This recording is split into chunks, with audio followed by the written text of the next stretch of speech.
আবার চলে এলাম আরও একটা বিশেষ প্রতিবেদন নিয়ে 121 নম্বর ওয়ার্ডের হাল হাকিকাত।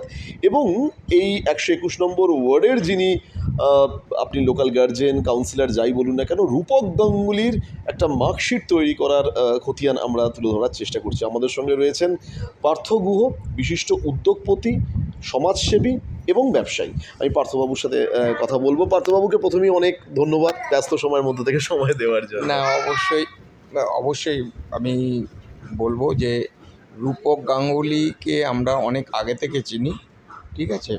এবং রূপক গাঙ্গুলি আমাদের ভাইয়ের মতন। আগে আমি উর্বশী অ্যাপার্টমেন্টে ছিলাম, তখন রূপক গাঙ্গুলি বাড়ির কাছেই ছিলাম।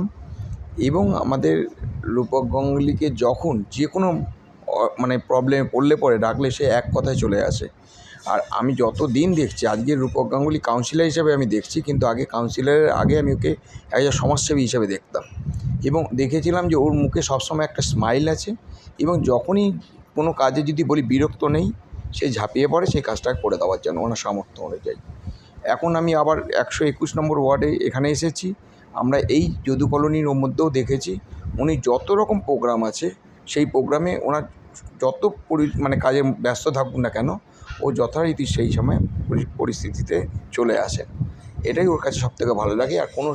আর সবসময় কোনো কাজের যদি বলি, স্মাইল আছে, সবসময় ওর মুখে একটা হাসি আছে, এবং কোনো অধৈর্য হন না এবং কোনো বিরক্ত হন না, কিন্তু কথাটা শোনে এবং তার পরিপ্রেক্ষিতে যা অ্যাকশন নেওয়ার উনি নেন। যে কথা পার্থদা বলছেন যে ওয়ার্ড যিনি কাউন্সিলর, ওয়ার্ডের কাউন্সিলর রূপক গাঙ্গুলি, তার মুখে হাসি আছে। এর আগেও আমরা আরও একজনের সাথে কথা বলেছিলাম, তিনিও বলছেন রূপক গাঙ্গুলির মুখে হাসি আছে এবং তিনি সমস্ত কথা শোনেন। আমি এই জায়গায় পার্থবাবুর কাছে আসবো। পার্থদা, অনেক সময় দেখা যায় যে কাউন্সিলর নির্বাচিত হয়ে যাওয়ার পর তার একটা আচার ব্যবহার চেঞ্জ হয়ে যায়। সব কথা শোনার সেই মানসিকতা অনেক সময় অনেক কাউন্সিলর আমরা দেখতে পাই না। রূপক গাঙ্গুলির মধ্যে এরকম কোনো চেঞ্জ কি কোনো মতেই এরকম কোনো চেঞ্জ দেখিনি। আমি রূপক গাঙ্গুলিকে 2000 সাল থেকে দেখছি, যে অবস্থায় যেভাবে লোকের ওপর লোকের প্রবলেমে ঝাঁপিয়ে পড়ে, স্টিল নাও এখনও ঠিক তাই। এবং ওনার নির্দিষ্ট টাইম আছে, এবং যদি উনি টাইমের মধ্যে যদি না ধরতে পারি, ফোন করলে ফোনে অ্যাটেন্ড করে এবং রেসপন্স করে। এবং যদি কোনো মিটিংয়ে থাকে তাহলেও পরে ফোন কলটা দেখে ব্যাক করে। এটা সবথেকে ভালো লাগে। রূপক গাঙ্গুলি খুব সংস্কৃতিপ্রিয় একজন মানুষ, তিনি সংস্কৃতিকে ভালোবাসেন। ওয়ার্ডকে একাত্ম করতে গেলে সংস্কৃতি প্রবণ হওয়াটা কতটা জরুরি বলে আপনার মনে হয়? প্রচণ্ড। আমি তো দেখতে পেলাম, প্রথম আমি ওনার কাছে দেখলাম যে ওনার ওয়ার্ডের মধ্যে ওনার একদিন আমার কাছে বললো যে আমরা ওয়ার্ডের মধ্যে একটা অ্যাম্বুলেন্স আমাদের হলে খুব ভালো হয়। এবং আমি সাথে সাথে বললাম যে তোমার জন্য ডেফিনেটলি, তুমি যদি এই যে তুমি চেষ্টাটা করছো, এবং এই চেষ্টার জন্য আমি তোমার সাথে সবসময় থাকবো। কেন, তুমি যেমন লোকের কাছে সমাজসেবী হিসেবে কাজ করো, তোমার একটা পরিচিতি আছে, আর আমি তোমাকে সাহায্য করব ওই একটা অ্যাম্বুলেন্স দিয়ে।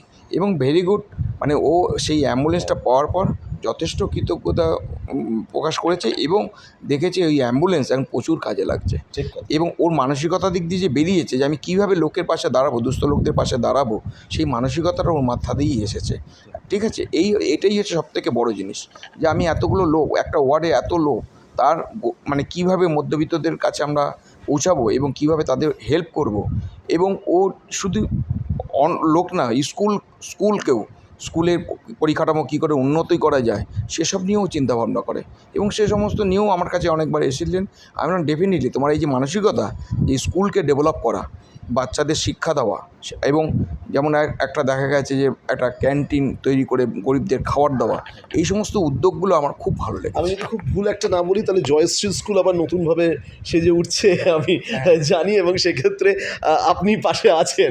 অবশ্যই ওর চেষ্টাকে আমি জাস্ট আমার ক্ষুদ্র ক্ষমতা অনুযায়ী ওকে সাপোর্ট করি, কিন্তু ওর চেষ্টাটা আমার সবথেকে বড় ভালো লাগে। কজন মানুষ আছে এখন, আপনি যে কথাটা বললেন যে অনেকে পজিশন এসে যায়, আসার পর চেনা যায় না তাদের, কিন্তু রূপক গাঙ্গুলির মধ্যে কোনো পরিবর্তন নেই। একদম সে স্টিল এখনও পর্যন্ত সেইভাবেই আছে। রূপক গাঙ্গুলির মধ্যে কোনো পরিবর্তন নেই, এখনও ঠিক সেই রকমই আছেন যেমনটা তিনি আগে ছিলেন। ভোটে আসুক কিংবা না আসুক, ভোটে জিতুক কিংবা না জিতুক, তাই বিষয়। আমি শেষ প্রশ্ন পার্থবাবুর কাছে করব, রূপক গাঙ্গুলির মতো মানুষ আগামী দিনে ভোট পর্ব রয়েছে, কতটা জরুরি এই ধরনের ভোটের ক্ষেত্রে? আমি তো বলবো যে রূপক গাঙ্গুলির মতো, রূপক গাঙ্গুলি একটা ইনস্ট্যান্ট, এবং এই উদাহরণ হিসাবে রূপক গাঙ্গুলিকে যদি ধরে, আমি চাই যে আমাদের যেভাবে আমাদের মানে মুখ্যমন্ত্রী যেভাবে সমগ্র পরিষেবাটাকে উন্নতি করার জন্য নানা রকম জল, আজ রোড, আজ ডেভেলপমেন্ট চারিদিকে করছে, এরকম যদি কাউন্সিলর পায়, এরকম যদি উদ্যোগী কাউন্সিলর পায় এবং পরিশ্রমী কাউন্সিলর পায়, আমাদের ওয়েস্টবেঙ্গল গভর্নমেন্ট সবার উপরে থাকবে। বেশ, পার্থ গুহ সার্টিফিকেট দিচ্ছেন রূপক গাঙ্গুলি সম্পর্কে। রূপক গাঙ্গুলি কাজ করছেন, রূপক গাঙ্গুলি সহজ সরল মানুষ এবং সবার কথা শোনেন, এটাই মনে হয় রূপক গাঙ্গুলির মূল ইউএসপি, এবং এই ধরনের মানুষের আগামী দিনের ভোটে থাকাটা অত্যন্ত জরুরি। মনে করেন এই ওয়ার্ডের ভোটার, এই ওয়ার্ডের মানুষ, সমাজসেবী রূপক গাঙ্গুলিকে খুব কাছ থেকে দেখা দীর্ঘদিনের পার্থ গুহ। আমরা পরবর্তী পর্বে এই রকমই অন্য একজনের সঙ্গে কথা বলবো, যিনি এই ওয়ার্ডের কাউন্সিলর রূপক গাঙ্গুলি সম্বন্ধে কী বলছেন আমরা একবার শুনব।